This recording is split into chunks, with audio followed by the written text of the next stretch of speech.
It's time for the Snap.Buildcast, your podcast focused on home builders of all sizes and offering professional views of experts in the home building industry, from financing to final walkthroughs. Thanks for joining us. Let's get building. Welcome to the Snap.Build podcast. This is Michael D'Antonio, and I'm with Brad David of Snap.Build. How are you today, Brad?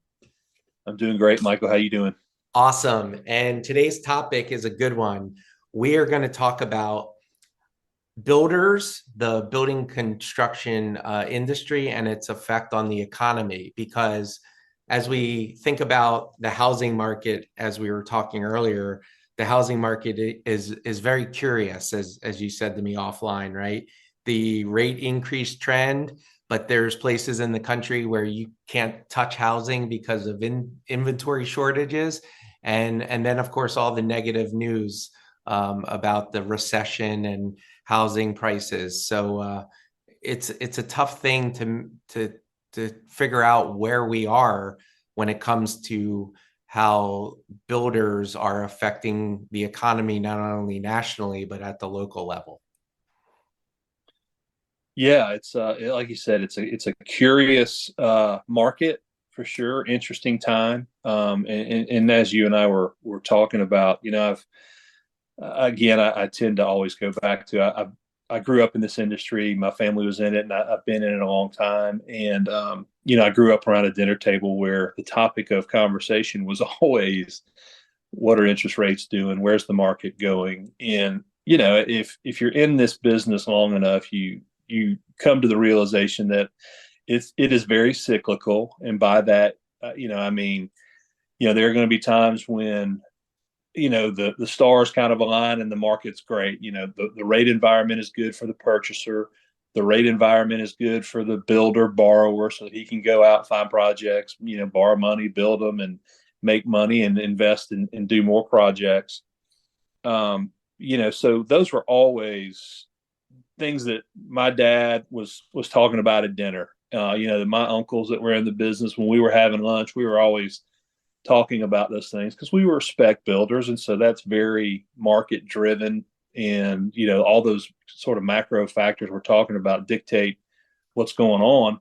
Right now we've got a rate environment that we've obviously, everybody has seen the news and the increase in interest rates and the effect that has on long-term rates. At the same time, we got a huge affordability issue in this country. And I mentioned to you, I've got two, daughters, one that's graduated from the University of Georgia recently. And I always like to give that plug whenever I can, drive all my people crazy, but I got a daughter that's still at the university, and as they're getting out and starting their professional lives, they're going to want a house. I mean, that's just sort of, contrary to what you constantly hear about, millennials don't want to own, et cetera. We see a ton of young people across all the markets we're in that are looking for houses and want to buy. Problem is, we got a real affordability issue. The median kind of entry level price point now has gotten, and I can't quote it off the top of my head, but some parts of the country it's over 300,000. Absolutely. Yeah. That, to think that most young people, when they get out and go get a job, have got the ability to navigate that marketplace, come up with down payments, and be able to make all the numbers work. It's there's a part of it that certainly is discouraging. I want my girls to participate in home ownership and all that goes along with it, but we got an affordability issue we've got to tackle somehow. So you got some of those sort of headwind, type, things going on. And then the flip side of it is there's no inventory in a lot of, right. I mean, the majority of the markets we're in, there's still an inventory issue. You have not seen a dramatic decrease in sales prices or values. And, so on the one hand, you've got these factors that are pushing us in, kind of that recessionary direction. On the other hand, there's no inventory. All my builders need to be building more houses. And, so it's really an interesting dilemma. Yeah. And so it's also, just there's other factors, right? You mentioned your girls and people, the young professionals, right? The point of entry. student loans, right? Like, so there's other factors going into the decision to purchase homes. And, probably, not to date ourselves, but probably our parents and our great or parents, grandparents, great grandparents, right? The home ownership was a fundamental purchase in their wealth growth model, right? The way to make money was to buy a home and sell a home, where the millennials and the younger people maybe aren't looking at it like that because of all the things that you talked about. Yeah, and I don't think it's huge. And again, I talk about this with my girls, and I try to talk to people in different sort of demographics and age groups to figure that out. Because again, at the end of the day, I'm kind of a new home construction geek. I like to talk about it and get different opinion.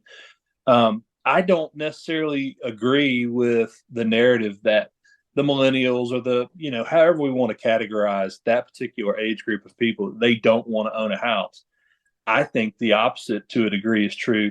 They've come to the realization that they can't. Correct. Yeah, the barriers are too. It doesn't make sense financially and time wise and stress wise to make it work. Yeah, there's no doubt. And Yeah. you got some other interesting contributing factors. So there's obviously we've kind of mentioned this in past discussions. You've got a new product segment that's referred to as build for rent or build to rent, and those are single family houses that are built specifically to go into that rental space, that rental pool. Yeah.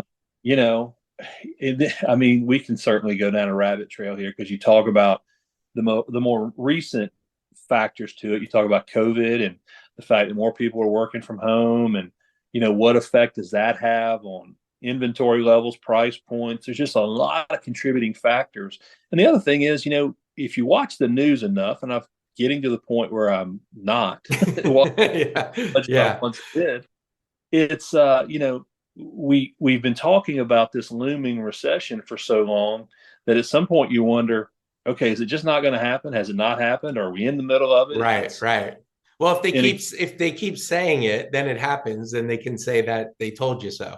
Yeah, I mean, some of the financial prognostication is got a little bit of a weatherman feel to it.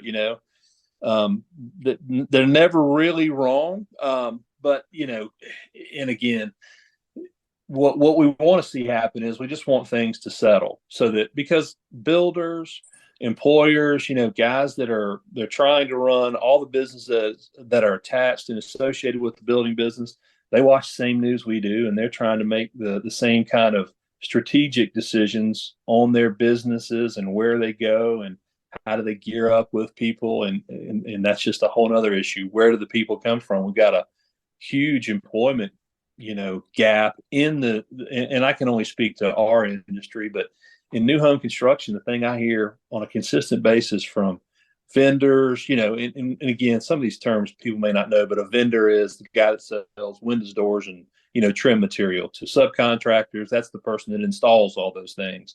To suppliers, which are kind of the higher level, whether it's General Electric that supplies appliances, all those kind of things.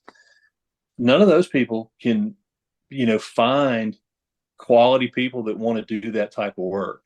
And so that's a big issue, where we've got plenty of work, we just don't have plenty of bodies to do it. And I think we're going to have some type of kind of cultural shift back to, not everybody needs to go to a 4-year university and go down that path. There are a ton. Look, the majority of the guys that I see in our business, on the vendor and sub, side of things, they've been hugely successful, have grown incredible businesses. And I would tell you, kind of as a rule, those are not guys that took that traditional college path. Right. They got work. Well, and also the what you're describing is the word career means different things, right? Like I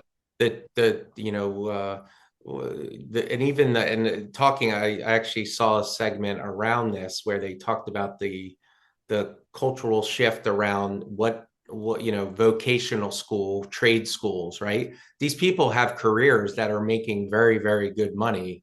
And they're also owning their time and the types of projects that they want to work on. It is not, I think people in, typical white collar office jobs look at these people as uneducated, and really they have a craft and a skill that, and a career that is helping to drive the economy and helping to build homes. Yeah, absolutely. Well, I've always been, kind of drawn to in my building career. Now I see it a lot because I'm in different markets with different builders, and I kind of pay attention to that. But the guys that have always been really interesting to me and kind of inspirational is the guy that's started out with a tool belt on, and he was running a hammer or a shovel, and grew that business into whatever it may have become. And those are always really the most interesting stories. It's just guys that work hard, that they're not, again, I don't mean to pick on the news or mainstream, but they're not making, they're not going home and watching the news and saying, well, I'm not going to work tomorrow.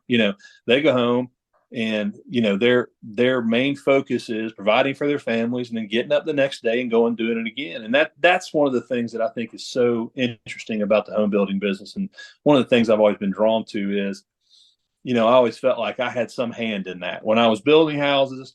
And, if I had 10 or 15 or 20 houses going at once, I had a lot of people that were working for me. Mm-hmm. And working for others. When I say working for me, I always took the approach. We worked together. They were working with the project. But there were a lot of people that I paid so that we could get those houses built.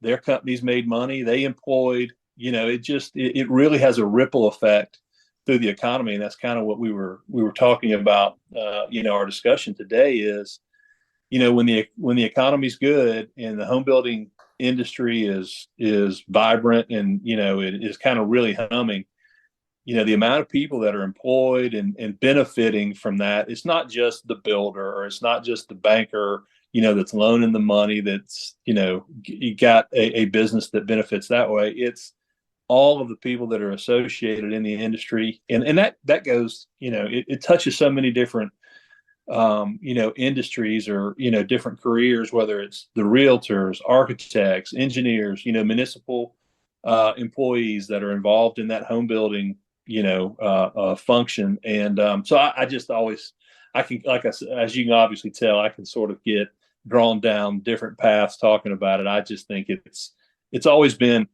it being in the home building business, there are a lot of challenges and there are a lot of things you have to deal with that aren't glamorous or, necessarily fun. But when you take a step back and you look at, man, not only am I building and creating something that's special, that somebody is going to, invest their hard-earned money into. And again, we talk about this a lot. When people buy a house, it's the most money they'll ever spend at one time. Yeah. It's a huge investment. It's emotional. It's financial. So that's the obvious benefit of it. I'm doing this, but then you start talking about all the industries that touch it or associated with it. When the boat is rising, hopefully, everyone's boat is rising and people are employed, and really it's not a heck of a lot more complicated than that, Yeah. And also you think about the local, right? You think about, you said you were building 15, 20 houses, right? Those people have to go to places to eat, right? So it's literally feeding the local economy, right? They're usually shopping in those areas, right? There's stuff happening ancillary to the project on site, right? And that is a good thing for the local economy. You certainly think so. I mean, when you go to lunch or you go to dinner and you see people that you work with in the industry, et cetera, you really, to your point, that money is just recirculating, and hopefully it's a result of a vibrant economy and people doing well. Look, we're in the money business at Snap, and we want to make sure our builders are funded, so that they can do these things.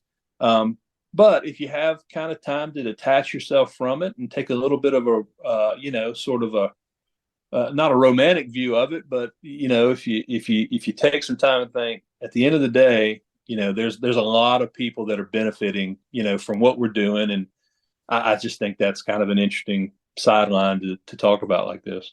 No, it's awesome. Yeah.